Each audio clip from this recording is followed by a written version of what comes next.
अशोक ने बौद्ध धर्म के लिए क्या कुछ किया, सबसे पहले उसकी बात करेंगे, ठीक है। मतलब अशोक और बौद्ध धर्म, ठीक है। तो अशोक और बौद्ध धर्म की बात सबसे पहले होगी। समय प्रांत जो थे अशोक के, प्रांत प्रांत मतलब प्रोविंस, ठीक है। तो प्रोविंसेस की बात कर लेते हैं कि जो प्रोविंसेस थे, ठीक है, वो अशोक के समय में जो थे उनका क्या मामला था। और इसको एक इससे दिखा सकते हैं, मतलब एक मैप से भी देख सकते हैं, ठीक है। एक मैप से भी समझ सकते हैं कि अशोक के जो प्रांत थे साम्राज्य में, ठीक है, प्रांत की हम बात करने जा रहे हैं। प्रांत मतलब प्रोविंसेस, ठीक है। यहाँ से क्वेश्चन चूंकि आया हुआ है तो ये जो देख लीजिए, फिर हम अशोक और बौद्ध धर्म पर आते हैं, ठीक है। फिर हम अशोक और बौद्ध धर्म पर आते हैं, ठीक है ना। अच्छा देखिए भैया, शुरू करते हैं। आशीर्वाद भैया, विकास बाबू जरूर। तो भैया प्रांत की हम बात कर रहे हैं, तो इसमें एक मैप के माध्यम से आपको समझाना पड़ेगा। और जैसे कि आप देख सकते हैं कि मैप जो है कुछ इस प्रकार होगा कि जिसमें, ठीक है, आपका भाई आज का जो पाकिस्तान है, बांग्लादेश है, वो भी आ जाए थोड़ा थोड़ा, ठीक है, क्योंकि उस टाइम पर तो था ही, ठीक है। तो ये थोड़ा सा देखते हुए हमें चलना है, ठीक है। तो देखिए है क्या कि हम देखेंगे कि जो विस्तार है अशोक के साम्राज्य का, वो इधर भाई बंगाल वाला जो क्षेत्र है यही तक था, ठीक है। बंगाल वाला जो क्षेत्र है यही तक था, ठीक है। और इधर वाला पूरा एरिया लगभग कवर होता था, ठीक है। इधर वाला एरिया भी कवर होता था, ठीक है। इधर वाला एरिया भी, ठीक है, कवर होता था। और एक छोटा सा एरिया ये वाला अलग से था, ठीक है। ये वाला जो एरिया था, ठीक है। देखिए भाई इसमें क्या देखना है, ये जो अशोक के समय में साम्राज्य था, अशोक का जो एम्पायर था, ठीक है, इसकी बात करना है। तो इसे कहा जाता था पूर्वी या प्राची प्रदेश, पूर्वी या प्राची प्रदेश, ठीक है। तो ये पूर्वी या प्राची प्रदेश था, ठीक है। पूर्वी या प्राची प्रदेश था, या इसको हम बाहर लिख देते हैं ताकि अंदर बहुत तक खोज पहुंचना हो, ठीक है। तो ये क्या था, ये था पूर्वी या प्राची प्रदेश, पूर्वी या प्राची प्रदेश, पूर्वी या प्राची प्रदेश, ठीक है। मतलब इसे कह सकते हैं कि ईस्टर्न, ठीक है, ईस्टर्न या प्राची रीजन, ठीक है, ईस्टर्न या प्राची रीजन, ठीक है। अच्छा ये क्या था, ये वाला जो एरिया था ये कलिंग था, ये क्या था, ये वाला एरिया जो है ये कलिंग था, ठीक है। ये इसको क्या कहा जाता था, इसको कहा जाता था दक्षिणापथ, इसे क्या कहा जाता था, दक्षिणापथ कहा जाता था, दक्षिणापथ, दक्षिणापथ, ठीक है, दक्षिणापथ। इसे क्या कहा गया है, इसे कहा गया है मध्य प्रांत, क्या कहा गया इसे, मध्य प्रांत, ठीक है। मतलब कह सकते हैं कि सेंट्रल प्रोविंस जैसे। और इसको क्या कहा गया है, इसको कहा गया उत्तरापथ, क्या कहा गया, उत्तरापथ, उत्तरापथ, ठीक है, उत्तरापथ। अब इसको समझिए, ठीक है। तो यहाँ पर मैं आपको क्या बता रहा हूँ, ठीक है ना। हाँ। तो हम अशोक के प्रांत पढ़ रहे हैं, ठीक है। आप यहाँ पर हेडिंग डाल सकते हैं अशोक के प्रांत, अशोकास प्रोविंस या केवल प्रोविंस या केवल प्रांत लिख सकते हैं, कोई दिक्कत नहीं, ठीक है।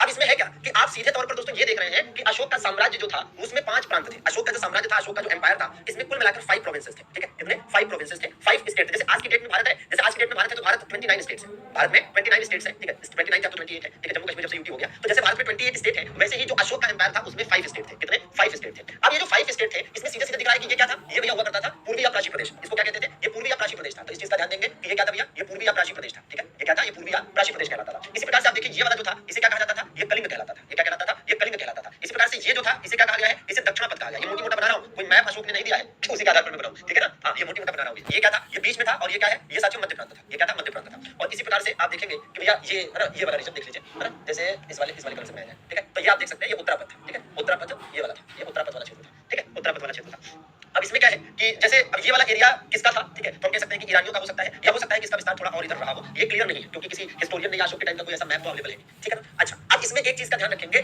जो जरूरी है, वो ये कि सुदूर दक्षिण, ये क्या है, ये सुदूर दक्षिण का इलाका है, ठीक है। ये मतलब साउदर्न मोस्ट एरिया है, ठीक है। ये राज्य में शामिल नहीं था, सुदूर दक्षिण, ठीक है, क्षेत्र, सुदूर दक्षिण क्षेत्र है जो अशोक के साम्राज्य में शामिल नहीं था, ठीक है। और इसी प्रकार से ये क्या है, ये आसाम का एरिया है, ठीक है। ये आसाम का एरिया है। जैसे उस टाइम पर क्या कहा जाता था, जैसे उस टाइम पर कामरूप कहा जाता था, तो यह भी अशोक के साम्राज्य का हिस्सा नहीं था, ठीक है। अब पेपर में होता क्या है, पेपर में ऐसा बहुत बार हुआ है, पेपर में ऐसा बहुत बार हुआ है जब आपसे क्वेश्चन पूछा गया है कि निम्नलिखित में से कौन सा क्षेत्र, which one of the following area, ठीक है, अशोक के साम्राज्य में शामिल नहीं था, नॉट इंक्लूडेड अशोकास एम्पायर, ठीक है, नॉट इंक्लूडेड इनटू अशोकास एम्पायर, ठीक है ना। तो इस बात का ध्यान देना है कि अशोक के साम्राज्य में कौन सा क्षेत्र शामिल नहीं था, या मौर्य साम्राज्य में कौन सा क्षेत्र शामिल नहीं था। ये कई बार पूछा जाता है और हमेशा आपको याद रखना है कि ये वाला एरिया और ये वाला एरिया, ठीक है ना, मौर्य साम्राज्य का हिस्सा नहीं थे, मौर्य साम्राज्य में नहीं थे, ठीक है ना, मौर्य साम्राज्य में नहीं थे, ठीक है, ये मौर्य साम्राज्य में नहीं थे, ठीक है ना। तो एकदम स्पष्ट याद रखना है, these two regions were not a part of Mauryan Empire, these two regions were not a part of Mauryan Empire। तो ये दोनों ही रीजन ऐसे थे, ये दोनों ही एरियाज ऐसे थे जो मौर्यन एम्पायर में शामिल नहीं थे, ठीक है। अच्छा अब जरा ध्यान दीजिए कि ये जो पूर्वी या प्राची प्रदेश था, ये जो पूर्वी या प्राची प्रदेश था, ठीक है, ये जो पूर्वी या प्राची प्रदेश था, इसकी राजधानी क्या हुआ करती थी, इसकी राजधानी थी पाटलिपुत्र। इसकी राजधानी क्या थी, इसकी राजधानी थी पाटलिपुत्र, ठीक है। इसकी राजधानी क्या थी भैया, पाटलिपुत्र इसकी राजधानी थी, पाटलिपुत्र इसकी राजधानी थी, ठीक है। ये जो कलिंग है, ये जो कलिंग है, इसकी राजधानी क्या थी, इसकी राजधानी तोसली थी, इसकी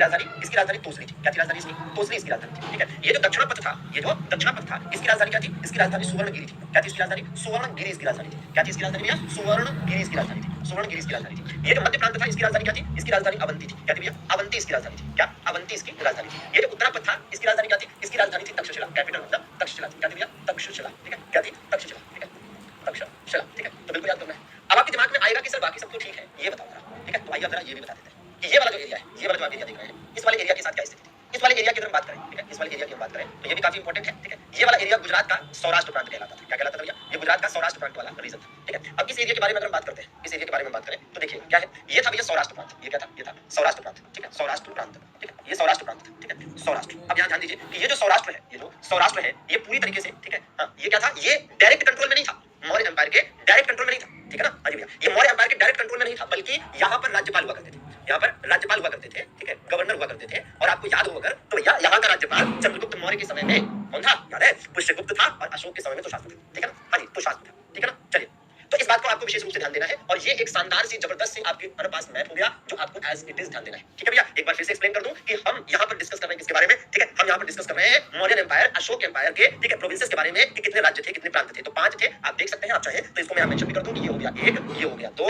ये हो गया 3, ठीक है, ये आपका हो गया 4 और ये हो गया 5। कितने प्रोविंस थे? 5 प्रोविंस थे। और इसमें इस मौर्य एम्पायर में कामरूप या असम का एरिया कहीं से कहीं तक नहीं था, सुदूरवर्ती दक्षिण भारत का इलाका कहीं से कहीं तक नहीं था, ठीक है। सौराष्ट्र वाला जो एरिया था ये राज्यपाल के माध्यम से, गवर्नर के माध्यम से शासित होता था और ये इनडायरेक्ट कंट्रोल में था, ठीक है ना? ये जो है मौर्य एम्पायर के इनडायरेक्ट कंट्रोल में था, ठीक है ना? हाँ जी, तो जितनी भी चीजें हैं वो आपको ध्यान देनी है, ठीक है, एज इट इज। एक पेपर में क्वेश्चन यहाँ से जब भी आएंगे तो आपसे क्वेश्चन क्या पूछा जाएगा? पूर्वी या प्राचीन प्रदेश की राजधानी पूछी जाएगी, कलिंग की राजधानी पूछी जाएगी, दक्षिणापथ या उत्तरापथ की राजधानी पूछ सकते हैं, या ये पूछ सकते हैं कि मौर्य साम्राज्य में कौन सा शामिल था या नहीं था, ठीक है। जैसे लिखा है एज इट इज आपको लिख लेना है, ठीक है ना? हाँ जी, जैसे लिखा है एज इट इज लिख लेना है, ठीक। चलिए आगे बढ़ते हैं।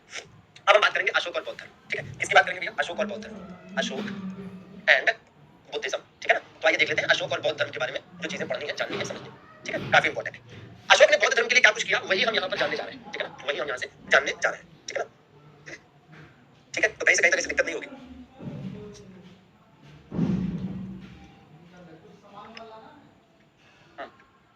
ठीक है ना? चलिए, तो जैसा कि हमने बताया, ठीक है भैया, कि ये एग्जैक्ट मैप नहीं है, ठीक है। एग्जैक्ट मैप नहीं है मतलब ये है कि ऐसा नहीं है कि मौर्य एम्पायर के टाइम का कोई मैप रखा है और मैं वो आपको दिखा रहा हूँ, या किसी हिस्टोरियन ने मैप दिया है मैं वो आपको दिखा रहा हूँ। तो मैं तो आपको एक प्रतीकात्मक रूप से दिखा रहा हूँ कि हाँ यहाँ से यहाँ तक रहा होगा, ठीक है। इसलिए इस चक्कर में ना परेशान हूँ कि सर यहाँ असम में किसका राज्य था, सर यहाँ सुदूरवर्ती दक्षिण में किसका राज्य था, सर यहाँ किसका राज्य था। भाई अगर इतना किसी को पढ़ना हो तो पीएचडी कर डालिए या यूपीएससी की तैयारी करिए, उसमें आप मेंस में हिस्ट्री रखिएगा, वहाँ आपको तकरीबन 800 से 900 घंटे में केवल हिस्ट्री पढ़ाई जाती है, वहाँ आपको सब मिलेगा कि असम यहाँ क्या था, यहाँ क्या था, यहाँ क्या था, वो सब मिलेगा, वो वहाँ आप पढ़ सकते हैं, ठीक है। अभी आप एनटीपीसी की तैयारी कर रहे हैं तो उसी हिसाब से मैं पढ़ाऊंगा, ठीक है ना? हाँ चलिए, रिसीव्ड इंडिकेशन फ्रॉम उपगुप्ता, ठीक है ना? अब है क्या कि भाई सबसे पहली बात तो यही है, ठीक है, कि उपगुप्त से किससे भैया? उपगुप्त से बौद्ध धर्म की दीक्षा प्राप्त की, उपगुप्त से, ठीक है, उपगुप्त से बौद्ध धर्म की दीक्षा प्राप्त की, ठीक है, उपगुप्त से बौद्ध धर्म की दीक्षा प्राप्त की, ठीक है ना? हाँ जी, मतलब कह सकते हैं कि रिसीव्ड बौद्ध इंडिकेशन, इंडिकेशन फ्रॉम, ठीक है, फ्रॉम उपगुप्त, फ्रॉम उपगुप्त, ठीक है। एक बात ये हो गई कि भैया उपगुप्त से बौद्ध धर्म की दीक्षा प्राप्त की थी, ठीक है ना? उपगुप्त से, उपगुप्त नाम का एक मतलब समझिए कि बौद्ध भिक्षु थे, उन्हीं से अशोक ने बौद्ध धर्म, जैसे आप ऐसे समझिए कि जैसे मान लीजिए कि कोई हिंदू है, अब वो ईसाई बनना चाहे तो जाहिर सी बात है किसी न किसी पादरी से दीक्षा प्राप्त करेगा, या कोई मुस्लिम है वो सिख बनना चाहे तो किसी न किसी, ठीक है, व्यक्ति से वो सिख धर्म की दीक्षा प्राप्त करेगा, तो वैसे ही, ठीक है ना? हाँ जी, तो उपगुप्त से बौद्ध धर्म की दीक्षा प्राप्त की और बौद्ध धर्म ग्रहण करने से पहले अशोक क्या था? हिंदू था, ठीक है, बौद्ध धर्म ग्रहण करने से पहले हिंदू था, ठीक है। अच्छा, अब अशोक ने बौद्ध धर्म के लिए क्या कुछ किया, ठीक है, तो भैया अशोक ने बौद्ध धर्म के लिए बहुत कुछ किया, जिसमें आप देखेंगे जैसे अशोक ने धम्मेक स्तूप का निर्माण कराया, ठीक है, धम्मेक स्तूप अशोक ने बनवाया है, ठीक है, धम्मेक स्तूप अशोक ने बनवाया है, धम्मेक, ठीक है। और धम्मेक स्तूप कहाँ पर है? धम्मेक स्तूप आप देखेंगे तो ये आपको मिल जाएगा सारनाथ में। कहाँ पर मिल जाएगा? सारनाथ में जो धम्मेक स्तूप है वो अशोक के द्वारा ही बनवाया गया है, ठीक है, अशोक के द्वारा ही बनवाया गया है। आप देखेंगे कि भाई इसने एक सांची स्तूप भी बनवाया था, सांची का स्तूप भी अशोक ने बनवाया था, सांची का स्तूप, ठीक है। और जो सांची का स्तूप है ये कहाँ पर स्थित है? सांची स्तूप कहाँ पर है? तो सांची स्तूप भी मध्य प्रदेश में है। कहाँ पर है? सांची स्तूप मध्य प्रदेश में है, ठीक है। सांची स्तूप कहाँ पर है? सांची स्तूप जो है वो मध्य प्रदेश में है, ठीक है। हाँ जी, और यहाँ तक कि जो अशोक स्तंभ आप देखते हैं सारनाथ में वो भी इसने बनवाया है। क्या? अशोक स्तंभ, ठीक है। तो अशोक स्तंभ जो है, ठीक है, वो भी इसने बनवाया है।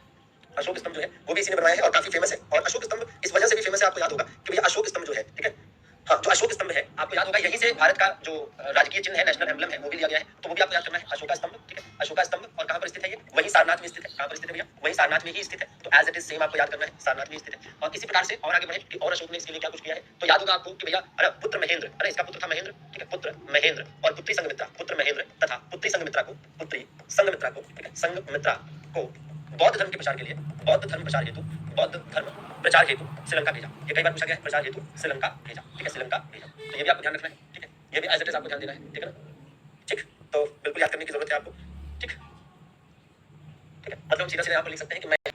और इसी अशोक के समय में आप देखेंगे कि जो तीसरी बौद्ध सभा हुई, तीसरी बौद्ध सभा, ठीक है, तीसरी बौद्ध सभा का आयोजन भी अशोक के समय में हुआ था, ठीक है, मतलब थर्ड बुद्धिस्ट काउंसिल जो है, जो हुई थी बुद्धिस्ट काउंसिल, वो भी इसी के समय में हुई थी। पहले नोट कर लीजिए, फिर अभी एक्सप्लेन कर लेंगे, ठीक है। तीसरी बौद्ध सभा का आयोजन भी अशोक के समय में हुआ था। तीसरी बौद्ध सभा का आयोजन भी अशोक के समय में हुआ था और अशोक ने बौद्ध धर्म को राजकीय धर्म बनाया।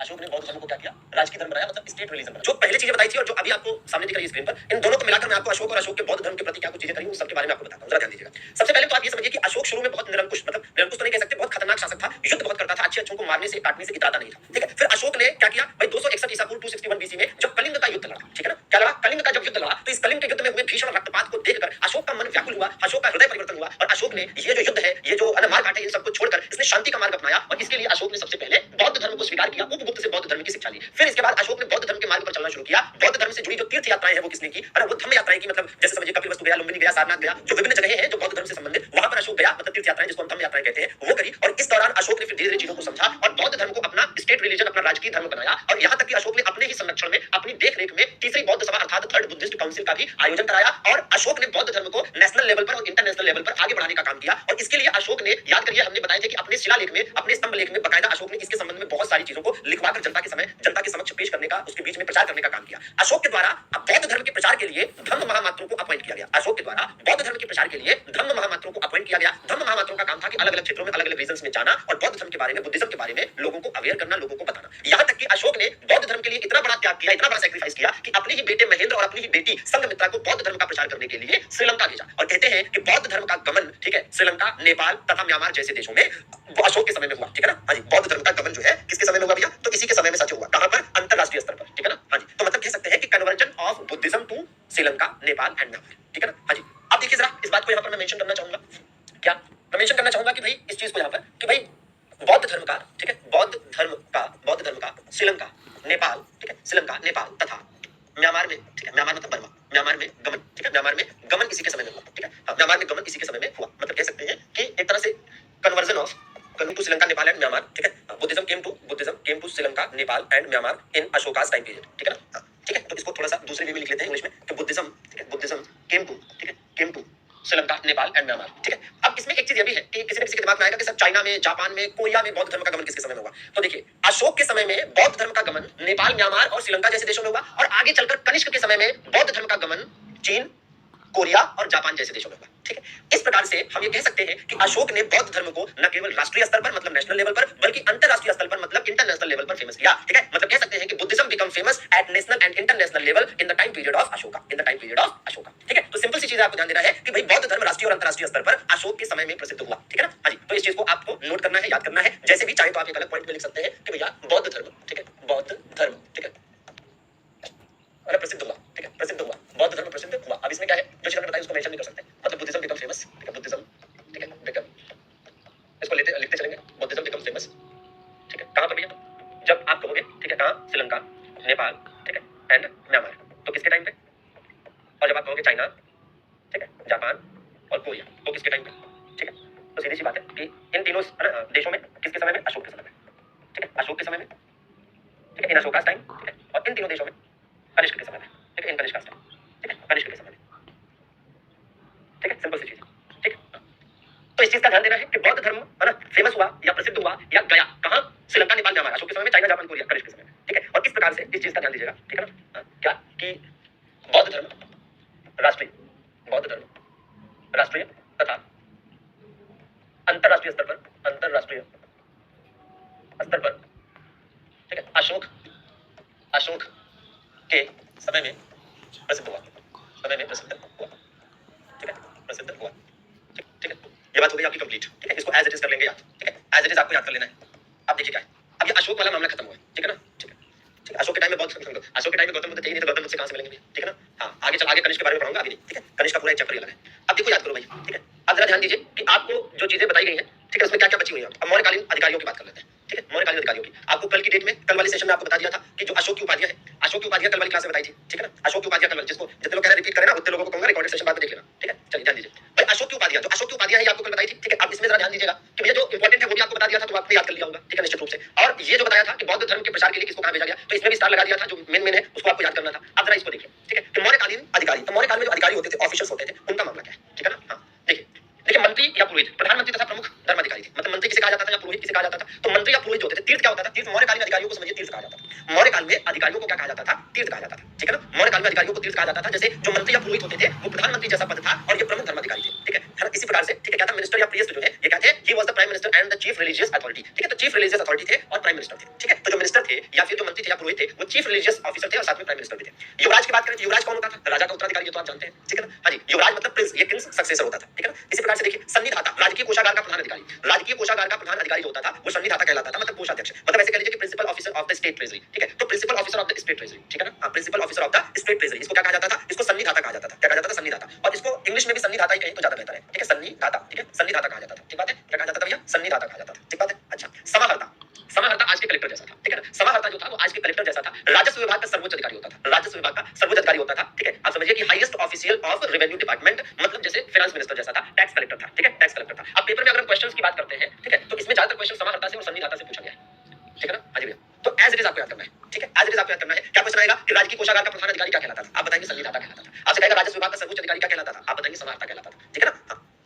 इसी प्रकार से मंत्री परिषद, ठीक है, प्रधानमंत्री तथा प्रमुख अधिकारी थे, मंत्री परिषद अध्यक्ष, ठीक है, प्रतिष्ठा ये भी नहीं, इसमें आप देखेंगे तो इसमें से कोई ऐसा नहीं था जो पूछा जाता हो, तो इसको मैं हटा देता हूं, ठीक है, इसकी आवश्यकता नहीं है, ठीक है, आइए अब इसमें यहां पर अगर हम देखेंगे तो प्रशांता दंडपाल, ठीक है, तो इसमें से भी कोई ऐसा नहीं है जो पूछा जाता हो, तो इसको भी हटा देते हैं, ठीक है, ये नहीं पूछा जाता है, ठीक है, हाँ, इसमें आप देखिएगा दुर्गपाल, अंतपाल, आटविक, दौवारिक और नागरिक, ठीक है, तो इसमें से क्या था कि ये जो है ना, ये दुर्गपाल है, ये कभी-कभी ठीक है पूछा जा सकता है, ठीक है ना, हाँ, रिपीट क्यों करूं बेटा, रिपीट क्यों करूं, ये ऑनलाइन लिखने का टाइम भी दूं, उसके बाद आप कहो फिर रिपीट भी करूं, तो उसके भीतर दुर्गों का प्रबंधक, ठीक है, तो जो दुर्ग होते थे मतलब जो फोर्ट होते थे, है ना, manager of the countries interior forts, ठीक है, तो जो फोर्ट होते थे मतलब दुर्ग होते थे उनका जो मैनेज करने वाला होता था उसी, है ना, हाँ जी भैया, उसी को कहा जाता था, ठीक है ना, हाँ जी, टाइम, अरे आपको टाइम नहीं मिलता, इस चक्कर में हम पूरे साल भर हिस्ट्री पढ़ाएंगे क्या, आपको टाइम नहीं मिलता, वो आपकी समस्या है ना, अगर इतना थोड़ा हो पाएगा, है ना, साल 2 साल तक यही सब चलता रहेगा, है?